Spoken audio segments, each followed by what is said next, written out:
भोजपुरिया समाज के प्रणाम आदाब। रउआ देख रहल बानी नारायणी न्यूज़ आ रउआ साथे हम बानी संदीप त्रिपाठी।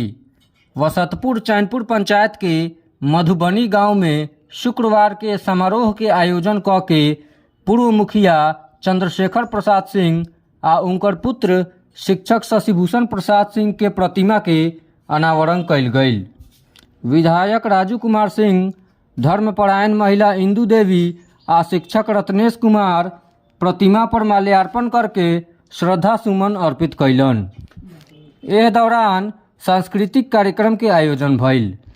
जदयू नेता सुबोध शंकर कुमार, मनोज वत्स, वंशीधर ब्रजवासी, चंद्रशेखर ठाकुर, शशिकांत सिंह, महेश्वर तिवारी, मनोज सिंह, प्रभुदास, मंटू राम, हरिलाल राम, रमन राम, मोहम्मद हलीम, राजीव कुमार, रंजीत पासवान, शशि कुमार मिश्रा, संजय कुमार सुमन आदि सैकड़न बुद्धिजीवी लोग प्रतिमा पर फूल चढ़ा के सम्मानित कैलन आ दुनू विभूति लोग के व्यक्तित्व आ कृतित्व पर प्रकाश डालल गईल।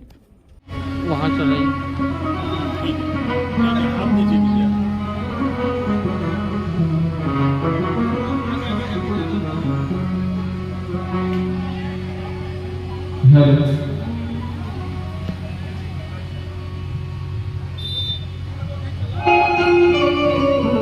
भगवान तू अपने चरणों में।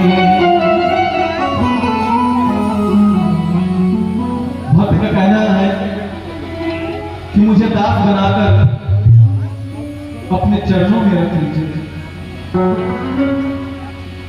भक्त का अरदास है क्या? रउआ सभे नारायणी न्यूज़ के लाइक करी, सब्सक्राइब करी।